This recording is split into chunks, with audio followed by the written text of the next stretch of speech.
Hi everybody, this is Carol from Paper Gone Rogue. Today I thought I would try something new with you guys.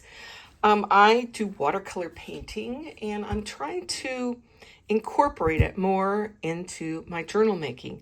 So I've been experimenting with little watercolor tags. Now these are really simple to make. I am not a professional artist by any means. And drawing is a challenge. So I can do it, you can do it. So I'm going to do a series. These are some of the ones I will probably demo, and you can go along with me when I do these. This one's actually on paper right now. And then this one and this one.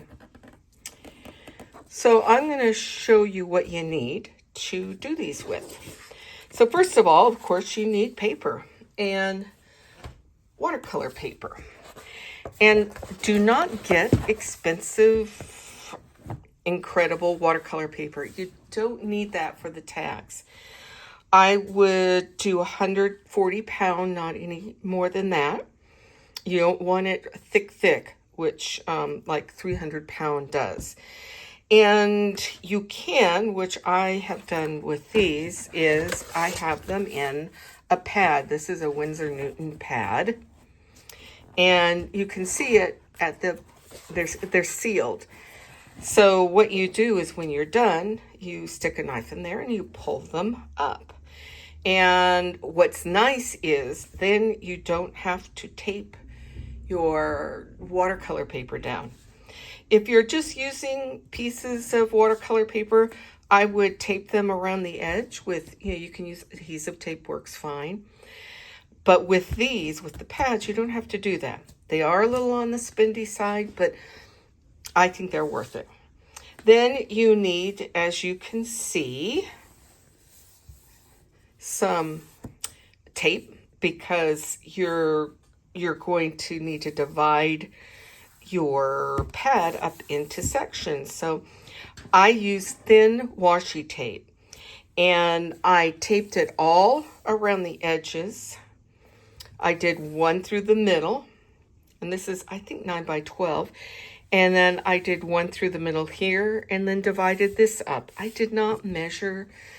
It's too futzy to measure, I think, and this turns out fine. So don't spend a lot of time doing this. I also have a set of watercolors. You can use whatever watercolors you want. And the ones that I'm using, they don't have a name on it. I got them online, but it's this little set. I'm also using some, what are they called? Fine Tech. I'm using the Fine Tech gold. You can use the gold pin. You don't have to use gold. It's all up to you. I just did some sprinkling on mine with gold. And let's see, some brushes. You don't need really big brushes. I use this is a round. This one is a round number 12. And it's a Princeton. They're not real expensive brushes. You can use whatever brush you have around. You need water. I always have some paper towels with me. And I always wet my watercolors with a little spray. And this was one I think I got at Walmart. And so I just always spritz my pad. Another handy thing is to, as you go into this, make some idea pages. This I did in a little watercolor notebook here. And I've got some other ones further back. This is kind of like a sketchbook. I just mess around in this one, trying out things. I had some more, but I do not know where they are at the moment.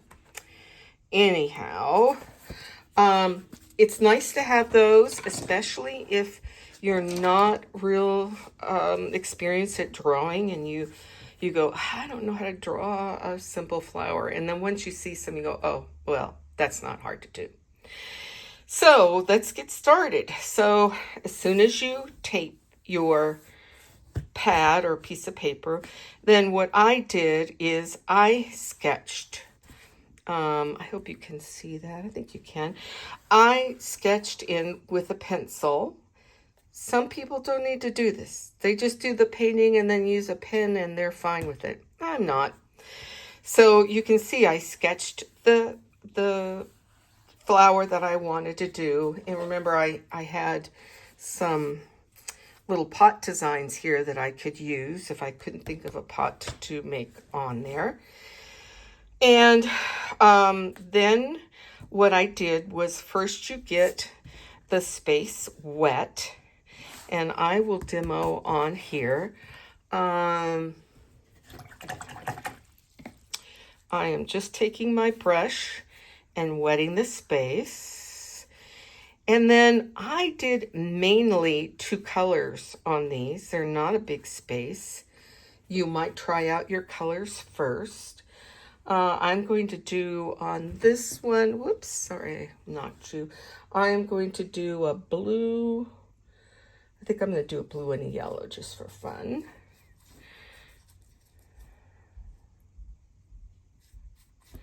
So there's my blue. Whoops, I didn't really wet that first.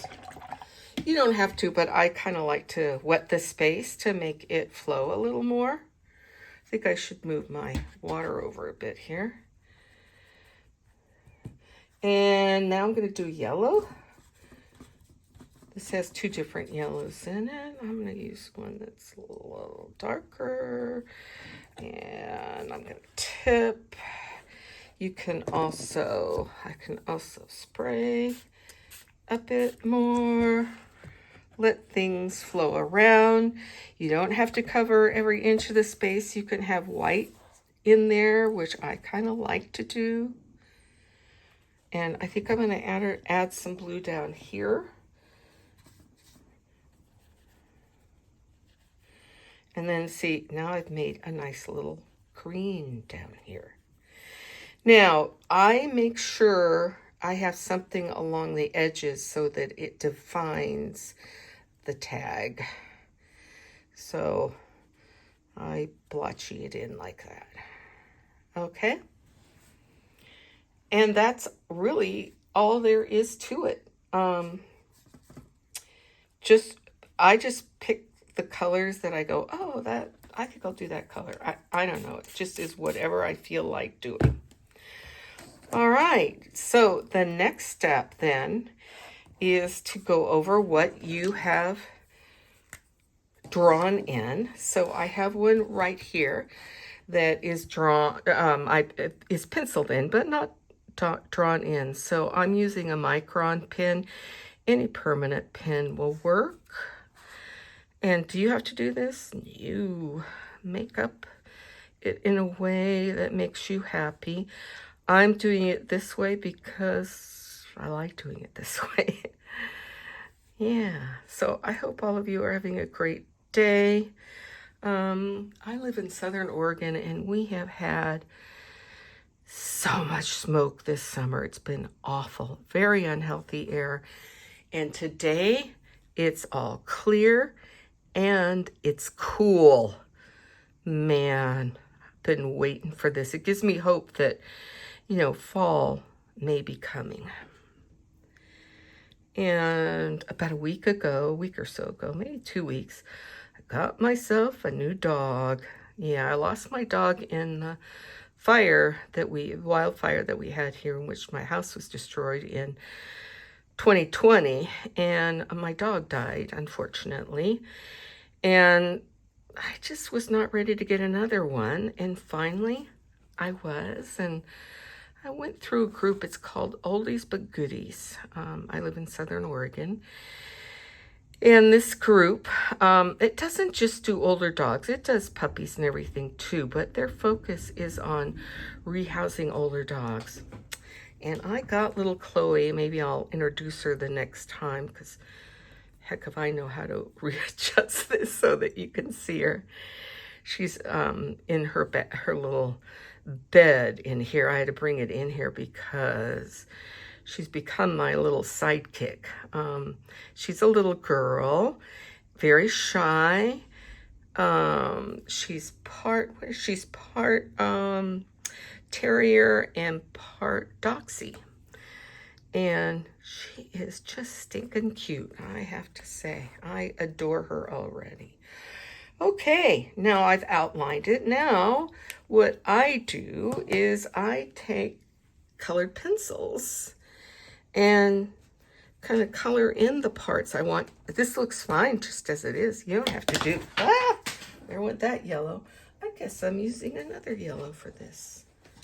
Okay, so I am just going to color in what I want to color in.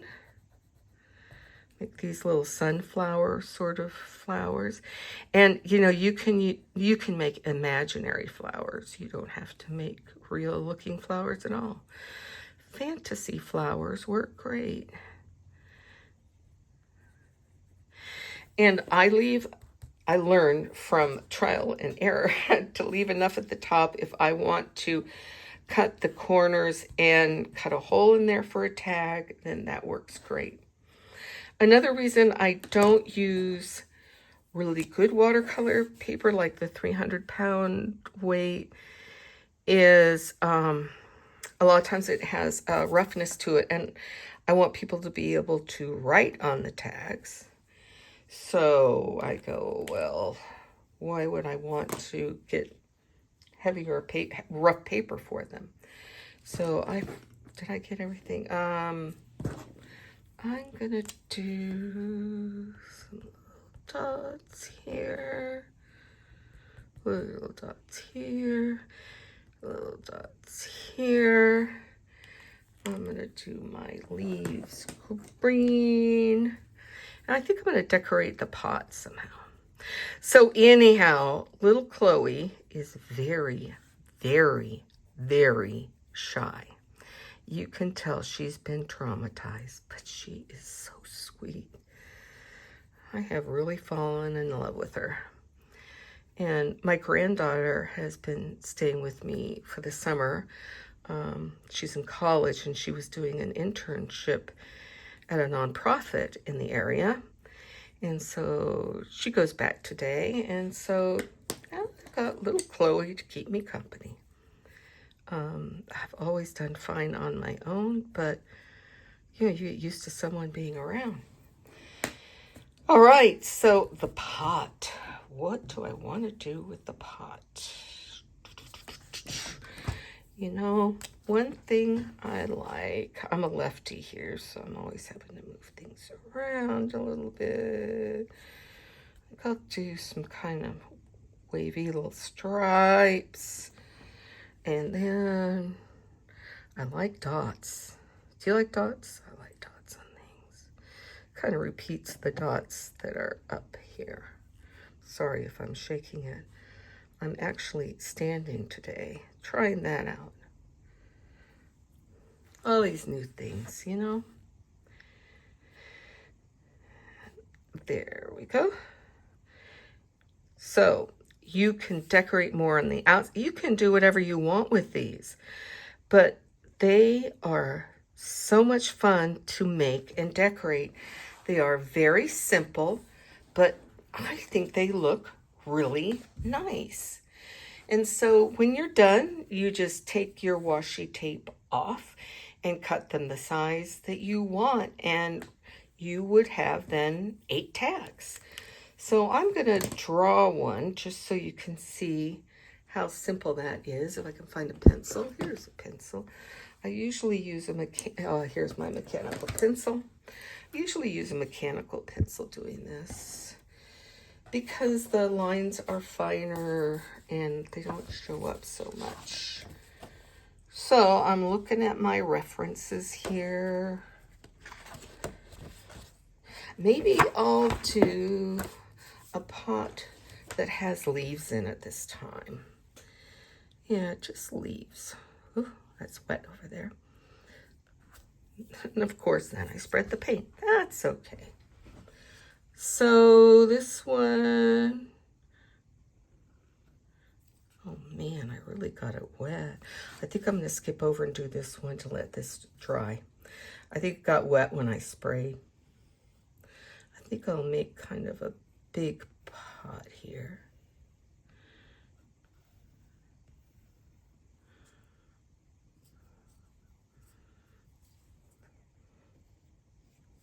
So, as you can see, I am not great at drawing. I'm trying to learn how to do paint people. So I've got a book. It's called the Loomis Method for Drawing Portraits. Oh my gosh, this is going to be a long-term project. I'm trying my best not to get frustrated, which the author says, don't get frustrated. That's easier said than done sometimes. So I'm going to do...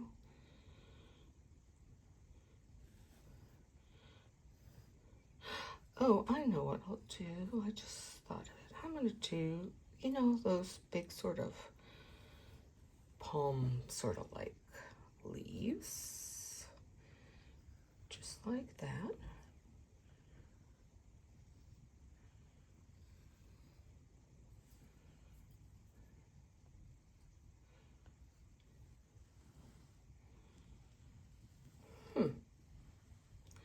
And then if I wanted, I could do, I don't know, could I do some little grasses down maybe in here? I haven't tried that. Maybe I'll do that and then paint it.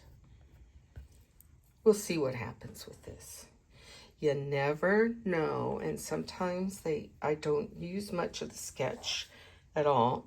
So that's kind of up to you as to whether you want to use the sketch or not use the sketch. Draw it just with pen when you're done.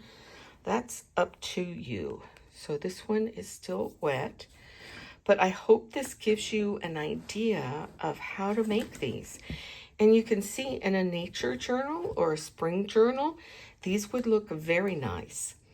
So the next time I will do a different tag, watercolor tag, and I will show these all finished up.